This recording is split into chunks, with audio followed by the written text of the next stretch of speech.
Kabanata 4341. Naturally, naniniwala si Lachlan Bree na ganap na sinayang ni Harvey York ang ilang segundong ipinagpalit niya sa kanyang buhay. Wala siyang napuno kundi sama ng loob. Inabot ni Harvey ang balikat ni Lachlan.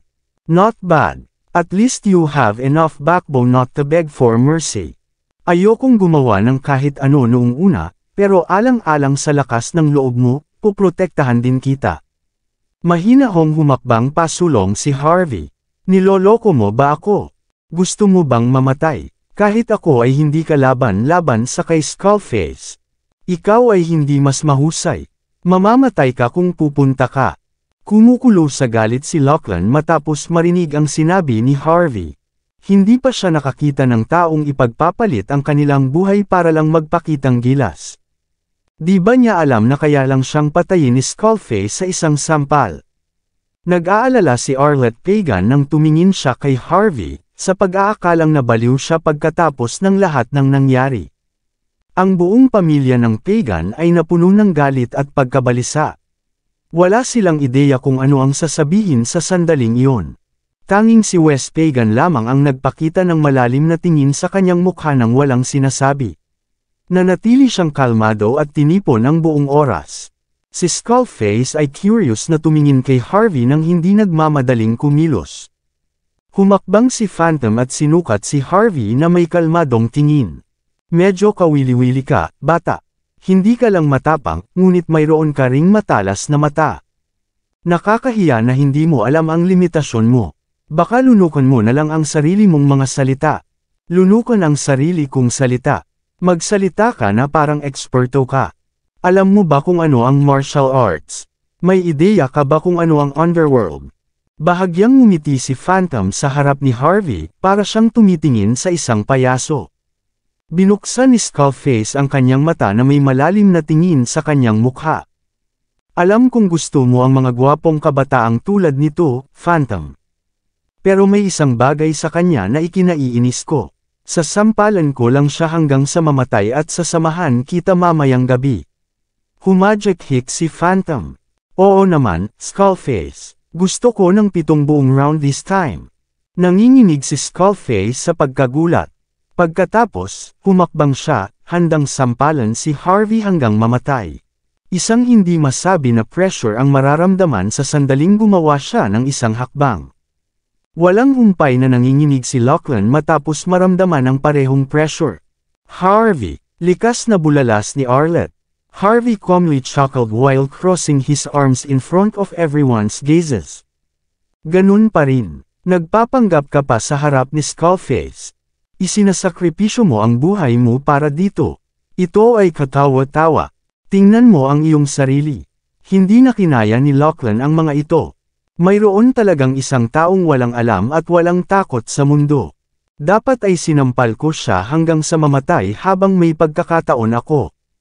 Ang mga juniors ni Lachlan ay naniniwala na si Harvey ay naglalagay lamang sa harap ng masyadong mahaba.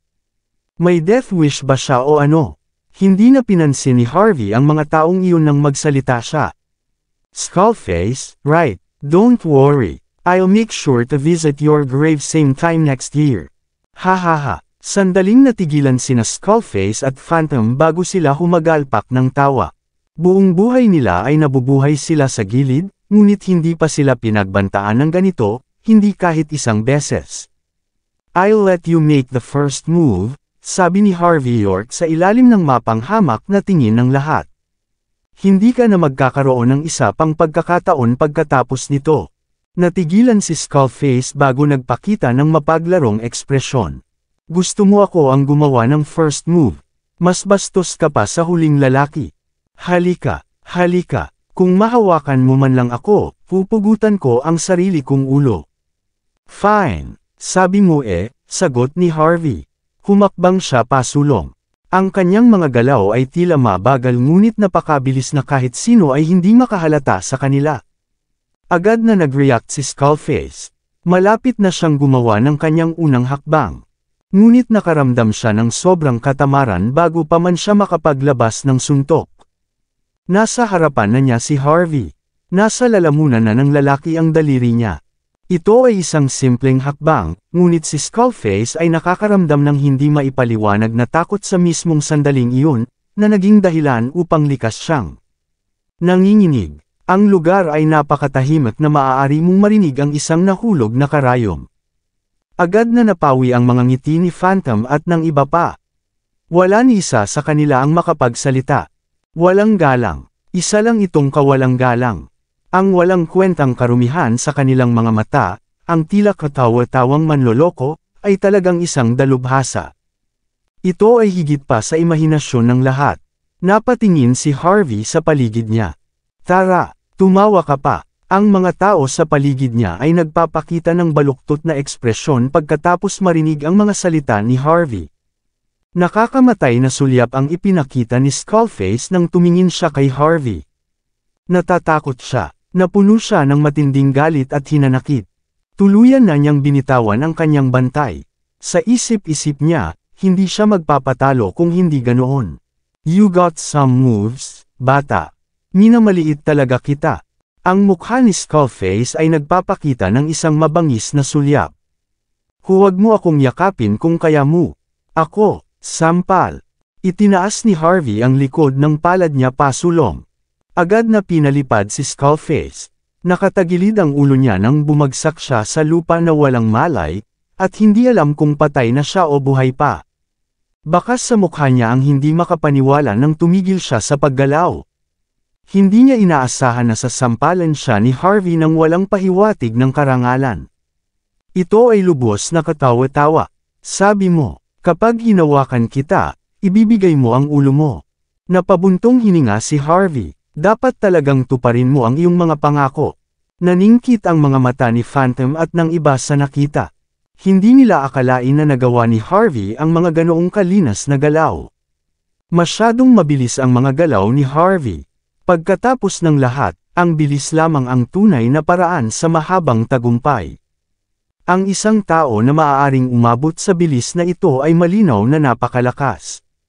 Napuno ng pagkabigla at kawalang paniwala sina Arlette Pagan at Lachlan Bray matapos makita ang tanawin. Hindi nila akalain na ganito pala talaga ang kakayahan ni Harvey. Maging si Wes Pagan ay hindi na kayang pinataylang kalmado ang sarili. Ang kanyang tingin kay Harvey ay naging mas malalim kaysa kailanman. Nagkaroon na siya ng mga presumptions kay Harvey, ngunit lahat ito ay natanggay sa labas ng bintana. Siya ay isang tunay na talento. Pinunasan ni Harvey ang kanyang mga daliri na may masamang tingin bago niya sinulyapan si Phantom. Halika, sabay-sabay ba kayong darating? O gusto mo bang maging endurance fight ito? Tanong niya habang kinakabit sa kanila ang kanyang daliri. Bastard ka, how dare he act so arrogantly? Kung dati ay mayabang si Lachlan Bray, malamang na dumaan sa bubong ang ego ni Harvey York. Maging si Arlette Pagan ay walang imek. Si Harvey ay isang magaling na tao, ngunit siya ay masyadong bastos. Sa wakas ay natigilan si Phantom. Huminga siya ng malalim bago nagtanong. Sino ka? Natural, si Harvey ay masyadong mapanganib. Wala kang karapatang malaman. Kalmadong ngumiti si Harvey at humakbang pa harap bago muling lumitaw sa harapan ni Phantom. Sampal. Isang malakas na sampal ang umalangaw sa buong lugar. Walang sino man ang malinaw na nakakakita sa nangyari. Si Phantom ay galit na sinubukang umatras, ngunit ito ay walang saysay. Nakaramdam siya ng matinding sakit sa kanyang mukha bago siya nawalan ng malay. Ang kanyang buong katawan ay pinalipad bago bumagsak sa spiral na hagdanan. Paf! Bumulwak ang isang subo ng dugo bago nawala ng malay si Phantom na may nakasulat na labis na kawalan ng pag-asa sa kanyang mukha. Natigilan ang lahat. Yun lang. Tapos na siya. Sa isang sampal. Anong biro ito? Maging si Phantom ay hindi makapaniwala na ang isang tao ay talagang ganito kalakas. Ni isang sampal ay hindi niya kaya. Si Lachlan at ang iba ay nanginginig sa kanilang mga paa. Biglang tumulo ang malamig na pawis sa kanilang likod. Kanina pa nila siya walang tigil na pinupukaw. Magkakaroon sila ng death wish na gawin ang bagay na iyon. Tuluyan nang ang hindi pinansin ni Harvey si Lachlan habang pinupunasan pa niya ng tisyo ang mga daliri niya. Sino ang susunod? What the fuck? Siya ay baliw. Masyado lang siyang dominante. Ang natitirang mga nasasakupan ay napuno ng kawalan ng pag-asa. Matapos mamatay sina Skullface at Phantom, wala na silang kahit katiting na lakas ng loob para kumilos. Ikinaway ni Wes Pagan ang kanyang kamay bago pinabagsak ng kanyang mga bodyguard ang mga kalaban.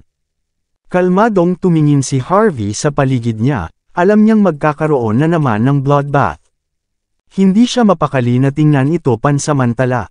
Matapos tanungin si Wes tungkol sa sitwasyon, mabilis siyang umalis sa lugar. Hindi ko alam na ganoon kahanga-hanga si Harvey, Lolo. Natarante si Arlette habang nakatayo sa likuran ni Wes. Akala ko geomancy arts lang ang alam niya. Ang kanyang martial arts ay outstanding din. Dati, nag-aatubili siya sa tuwing kailangan niyang tawagin si Harvey na kanyang Panginoon. Ngunit pagkatapos ay naramdaman niya na naabot niya ang jackpot para sa gayong pagkakataon. Hindi ko rin alam. Bahagyang tumanggaw si Wes. That reminds me. Sabi nga niya hindi niya alam ang geomancy arts, but rather the art of killing. So, natural lang na halos alam niya ang martial arts. Naningkit ang mga mata ni Arlette. Medyo bastos yan, Lolo. Kung iyon ang masasabi mo tungkol sa kanya, paano naman ang martial arts ko? Kahit na halos hindi mo na natamo ang dulo ng malaking bato ng yelo. Isang tawa ang pinakawalan ni Wes. Sige, linisin mo agad ang buong lugar.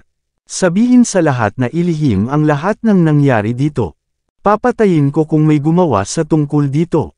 At kung sino man ang magtangkang magsalita ng ganyan ka-discreet si Harvey dahil ayaw niyang madamay sa gulo na ito.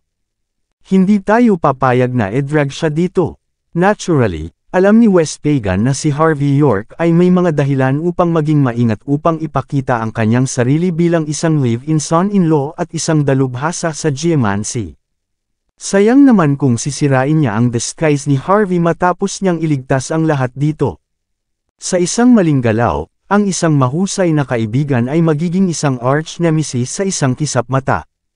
Tama, hindi natin babanggitin si Harvey, pero hindi natin basta-basta makakalimutan ang buong sitwasyong ito. May naalala bigla si Wes. Sinusubukan ng kanyang kumpanya na kunin ang junkyard sa lungsod, tama ba? Ilipat ang dalawang gusali ng opisina at lupain sa ilalim ng kanyang pangalan upang ibalik ang kanyang pabor. Isa pa, kung gusto niya, bigyan mo rin siya ng 10% ng Archa Corporation. Maliwanag, ang galing ni Harvey at ang halaga ng pamumuhunan para kay Wes. Nais niyang maging pinakamalapit na kaibigan sa mga taong tulad nito. Tama, hahanapin ko siya bukas. Hindi man lang ako titigil hanggat hindi niya pinipirmahan ang mga papeles. Sagot ni Arlette Pagan, na bahagyang tumanggo. Napangiti si Wes. Deal with this matter appropriately. Hindi natin gustong makaramdam siya ng hindi komportable. Sa anumang kaso, kailangan nating mapasa iyo sa kanyang mabuting biyaya anuman ang kanyang pagkakakilanlan. Siya rin ay nagligtas sa atin ng maraming beses na. May naalala rin si Arlette. Kung tama ang hula ko, marunong din siyang mag-appraise ng mga antique. Kung walang matalas na mata, walang paraan na may nakita siyang mali sa triple-layered pagoda. Pagkatapos, pinulot ni Arlette ang mga tipak sa lupa. Bahagyang tumanggaw si Wes. Exactly. Arts din siguro ng pagpatayan. Pambihirang mahanap si Harvey. Kung payag siyang maging live-in-in-law ng pamilya, ako mismo ang magbibigay sa kanya ng sekreto ng pamilyang Pagan. Kalokohan, Lolo. Walang imik si Arlette. Hiwalayan niya ang asawa niya dahil ayaw na niyang maging live-in-in-law. At saka, malapit na silang magpakasal ulit. Ano na ba ako? His mistress. Tila galit si Arlette sa labas, ngunit nag-iinit ang kanyang mukha pagkatapos mapunta sa paksa. Halika, laging mas maganda ang dating asawa. Bahagyang ngumiti si Wes. Hindi mo lang alam kung gaano kagaling ang mga lalaking ito, Arlette. You shouldn't go for anything second-hand bukod sa mga lalaki.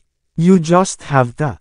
Pagkatapos, naglakad-lakad si Wes patungo sa balkonahe na may ngiti sa labi. Ano ang tingin mo sa lalaking iyon, Shadow? Isang nakatagong figure ang lumabas mula sa isang malayong sulok. Ito ay isang binata na ang buong katawan ay itim. Hindi maarak, sagot niya, bahagyang tumango. Nagpakita ng malalim na tingin si Wes sa kanyang mukha. Kahit isang mapagmataas na lalaki na tulad mo ay iniisip iyon. Kung gayon, paano ang kanyang lakas? Mas malakas ba siya sa'yo? Umiling si Shadow. Hindi ko alam. Malalaman ko lang kung mag-spar kami. Sabi nga, siguradong isa siyang King of Arms. Isang pick King of Arms, kung ganoon. Kung hindi, hindi siya makakapagpapadala ng isang tulad ni Skullface na lumilipad sa isang sampal. Talagang hinahangaan mo siya. Napangiti ng mahina si Wes. Mukhang tama ang naging desisyon ko. Sabihin sa iyong mga tauhan na gumawa ng ilang paghuhukay tungkol kay Harvey. Dahil magkaibigan tayo, ang kailangan lang nating gawin ay magtiwala sa isa't isa. Maraming salamat sa lahat ng sumusubaybay. Please subscribe and follow my YouTube and Facebook channel, Pilipino Novel. Maraming salamat po. Kabanata 4345. Pagkatapos umalis sa villa, pinabalik si Harvey York sa Regency Building ng pamilyang Pagan. Pagkatapos, tinawagan niya si Thomas Burton para sunduin siya. Hindi masyadong nag-aalala si Harvey sa paglilinis ng villa. Naaamoy ni Thomas ang pulbura kay Harvey, ngunit matalino siya para hindi magtanong. Dumating ang dalawa sa parking lot bago pumasok sa loob ng sasakyan. Nang paandarin na ni Thomas ang sasakyan, isang figure ang sumugod ng diretso kay Harvey. Napakunot ang noo ni Harvey, nagtataka kung bakit may pupuslit sa kanya ng mga sandaling iyon. Agad na lumuhad ang figure na umabanti. Lumabas si Thomas sa kotse na may hawak na laryo bago siya natigilan. Westin, bulalas ni Thomas na may kakaibang ekspresyon. Nakasimangot din si Harvey. Ang taong nakaluhod sa lupa ay walang iba kundi si Westin Miller ng Deep Sky Corporation. Siya ay isang mayamang playboy mula sa isang mayamang pamilya, ngunit ang pagtingin sa kanyang buong katawan sa isang kumpletong magulo ay isang miserable sa paningin. Nabali rin ang braso niya noon. Naalala ni Harvey na buo pa rin ang braso ni Weston sa restaurant. Si Ronnie Lee, ang may hawak ng pangyayaring ito, at dapat ibinato ang kanyang galit kay Weston pagkatapos matalo kay Harvey. Alam kong wala tayong pagitan sa isa't isa, Sir York. Sigurado akong may sama ka ng loob sa akin dahil din sa nangyari sa hipag mo. Nagpakita si Weston ng isang miserableng mukha niya na walang balak na itago. Nandito ako dahil wala akong pagpipilian. Gusto kong makipag-deal sa iyo. Naningkit ang mga mata ni Harvey. Anong deal? Sa akin. Sabihin mo sa akin ang tungkol dito. Kinagat ni Weston ang kanyang mga ngipin.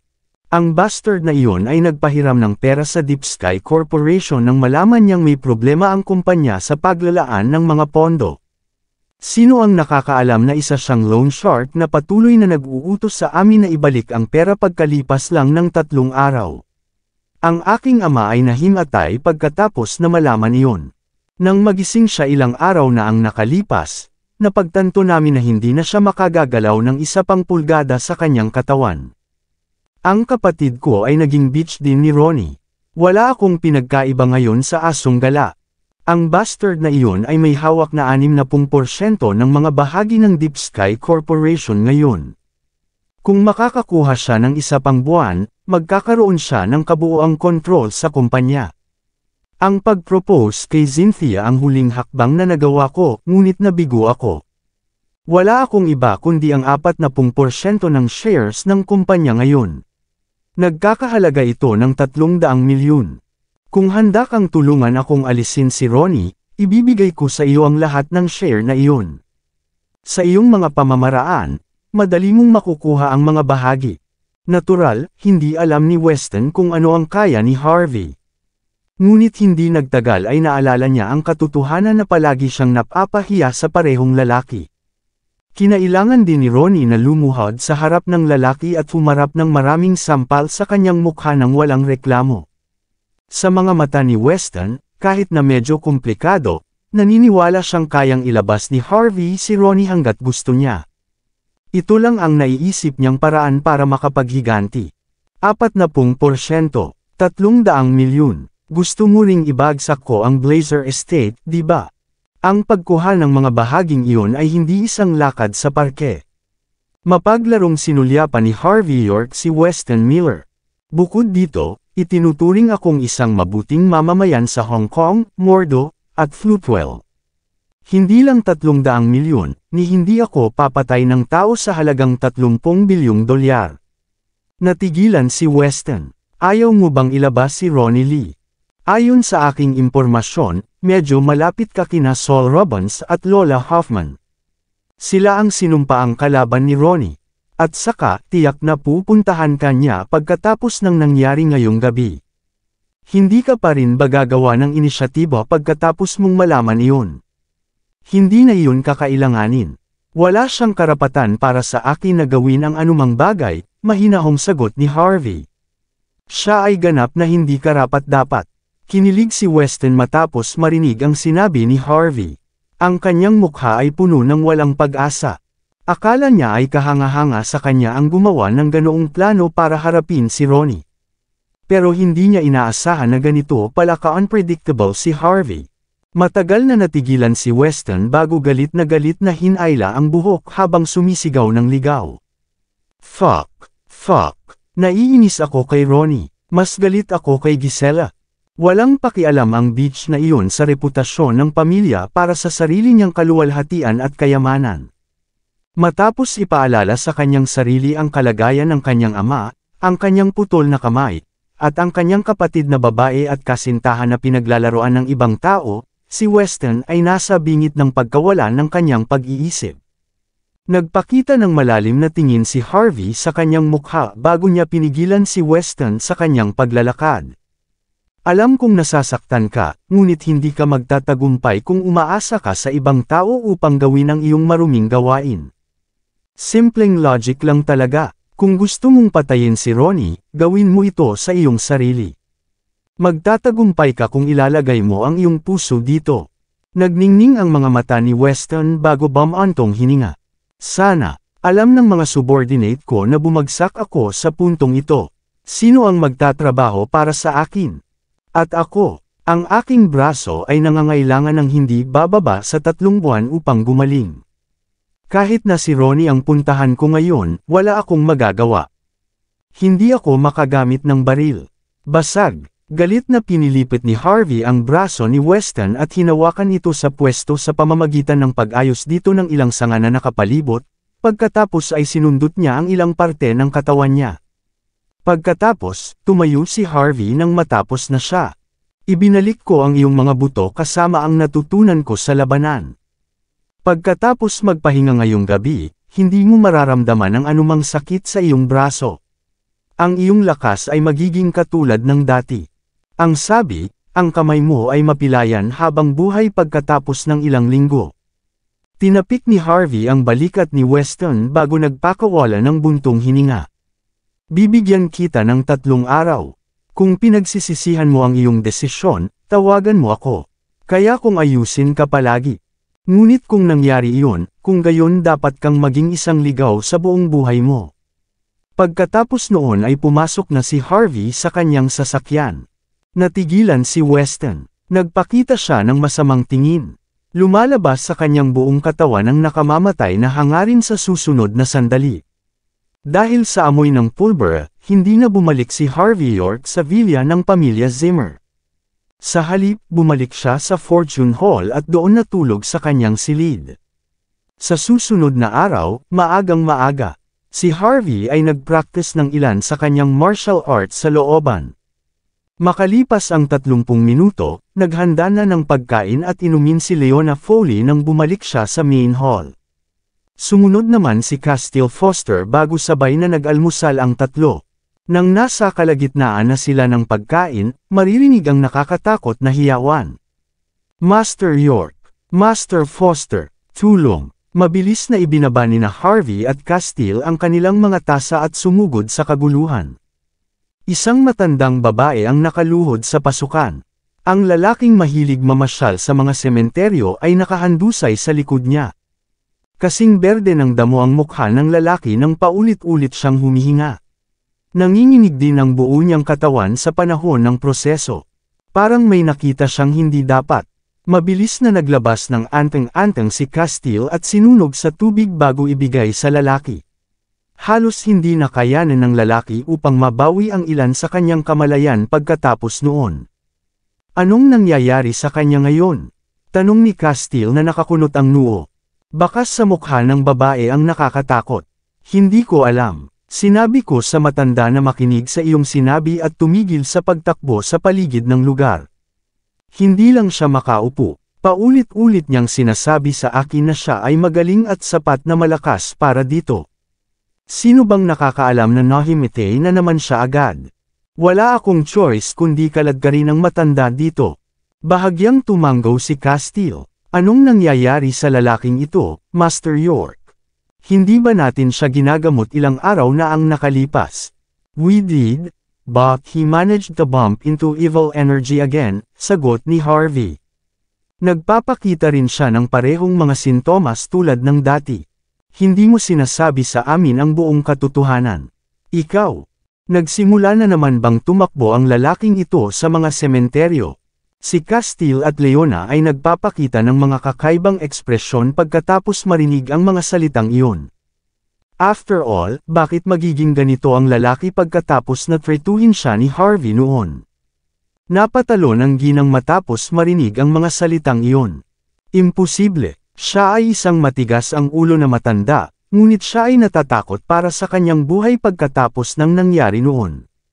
Pumili siya ng mga mataong lugar para mag-morning run, kasama ko siya.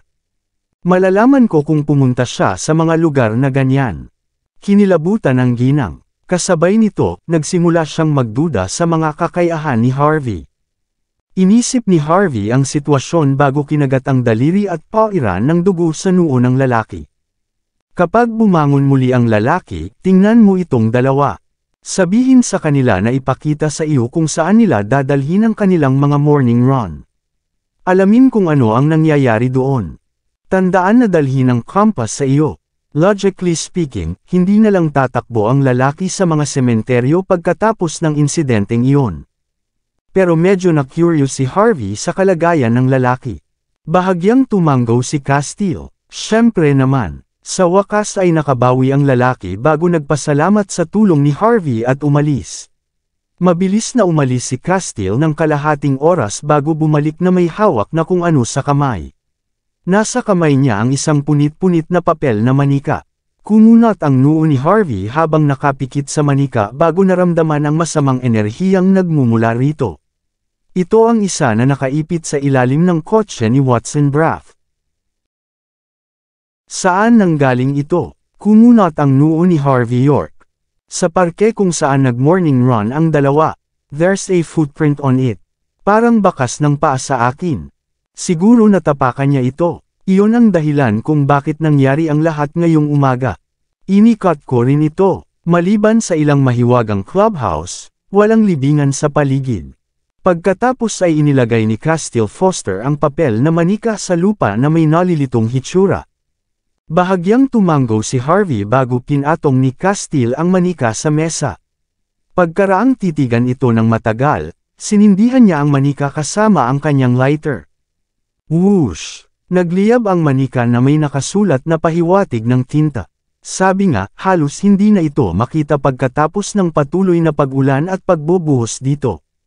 Sa paghusga mula sa mga marka ng paso, sigurado si Harvey na ito ang parehong uri ng manika ng papel na sumumpa kay Watson.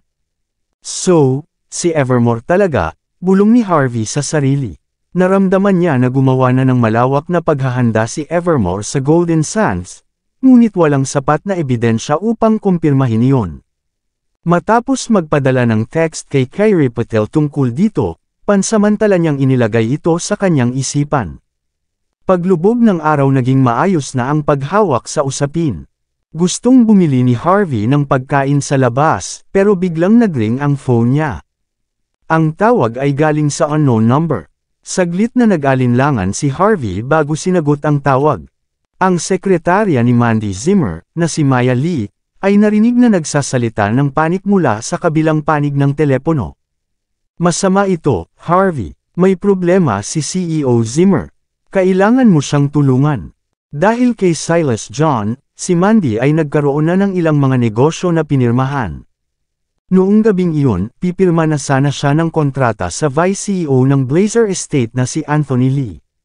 Si Anthony ang nakatatandang pinsan ni Ronnie Lee. Isa rin siya sa mga upper management sa kumpanya. Dahil parehong pinagkakatiwalaan ni Ronnie at ng kanyang ama si Anthony, may kontrol siya sa pagbili ng mga lupain para sa kumpanya. Naniniwala si Mandy na ang kontrata ay may kinalaman lamang sa maliliit na proyekto tulad ng pagkukumpuni ng silid. Gusto niyang makilala si Anthony sa Golden Sands Hotel. Ngunit pinilit ni Anthony na makipagkita sa kanya sa Royal Clubhouse sa halip. Walang choice si Mandy kundi ang magsama ng ilang tao para sa kapakanan ng negosyo. Nang makaupo na ang dalawa, hindi lang sila gumawa ng anumang uri ng deal, si Mandy at ang iba pa ay nag-iinuman at medyo naparami. Ang mga taong dinala ni Mandy ay pawang nakahandusay sa lupa, na paralisado matapos uminom ng isang buong kahon ng alak. Pagkatapos, naglabas si Anthony ng bote ng 50 taong gulang na Riesling at sinabi kay Mandy na pipirmahan niya ang kontrata pagkatapos na ibinagsak niya ang lahat. Hahayaan din niya ang Zimmer Enterprise na pangasiwaan ang lahat ng pagsasaayos ng mga silid ng Blazer Estate sa susunod na 3 taon. Kung noon pa lang ay umalis na si Mandy, ngunit alang-alang sa ika-9 na sangay, wala siyang pagpipilian kundi ang maglaro kasama. Napagtanto ni Maya na ang may-ari ng lugar na si Raven Keaton ay naglagay ng droga sa inumin ni Mandy. Halatang may lihim siyang motibo sa paglagay sa inumin ni Mandy. Gustong pigilan ni Maya ang nangyayari, pero pinalayas siya ng kwarto bago siya nabugbog. Hindi niya alam kung ano ang gagawin pagkatapos ng ganoong paghihirap. Wala siyang ibang pagpipilian kundi ang humingi ng tulong kay Harvey. Anthony Lee. Si Harvey York ay nagpakita ng malamig na sulyap sa kanyang mukha. Hindi siya sigurado kung kinaladkad niya si Mandy Zimmer sa buong sitwasyon. Baka sinabihan ni Ronnie Lee si Anthony ng ganito. O baka si Anthony ay humahabol kay Mandy mula pa noong una, at napunta lamang siya sa sitwasyon upang harapin ang Zimmer Enterprise na mga problema sa pananalapi ng negosyo. Thomas Burton stepped on the gas matapos marinig ang tungkol sa sitwasyon. Mabilis na umandar ang sasakyan na nag-iwan ng mga sparks at kalusko sa paligid ng mga gulong. Wala pang 3 minuto, nakaparada na ang kotse sa harap mismo ng Royal Clubhouse. Sinipa ni Harvey ang pinto ng kotse at nagmamadaling pumasok sa loob bago nakita si Maya Lee na namamaga na ang mukha. Siya ay nagpapanik sa buong oras. Sir York. Nanginginig si Maya bago nagpakita ng relief sa mukha. Sa wakas nandito ka na. Natural, sa wakas ay nakakuha siya ng lakas ng loob matapos makita si Harvey. Si Cliff Saban at ang iba pa ay nabugbog ng buo sa huling pagkakataon dahil sa kanya. Iyon ang dahilan kung bakit naniniwala siyang mas may kakayahan si Harvey kaysa sa napagtanto niya. Nasaan siya? Mabilis na tanong ni Harvey. Ika-8 palapag, room 888, agad na sagot ni Maya. Mahirap pakisamahan si Anthony, Sir York. Bukod sa katotohanan na siya ang Vice CEO ng Blazer Estate, mayroon din siyang kapatid na nasa underworld. May mga koneksyon sila mula sa magkabilang panig ng lungsod. Maraming tao na humamon sa kanya ang lahat ay namatay. Tawagan ba natin ang mga pulis? Kinilabutan pa rin si Maya sa sitwasyon. Hindi man lang siya maglakas loob na kunin ang telepono bago dumating si Harvey, natatakot na baka mabugbog na naman siya. Dahil kasama niya noon si Harvey, gusto niyang magdagdag ng isa pang layer ng seguridad kung sakali. Wala ng oras. Ako na mismo ang haharap dito. Tuluyan ng hindi pinansin ni Harvey ang payo ni Maya at nagmamadaling pumasok sa main hall. Ang Royal Clubhouse ay isang kilalang pribadong clubhouse ng Golden Sands. Hindi lamang ang lugar ay labis na maluwag, ngunit ito ay palaging puno ng mga tao. Ang mga magagandang babae ay patuloy na ginugulo ang kanilang buhok ng mapang-akit sa bawat pasilyo. Hindi pinansin ni Harvey ang mga babae na mapang-akit na tingin at dumiretso sa ika-8 palapag sa lalong madaling panahon.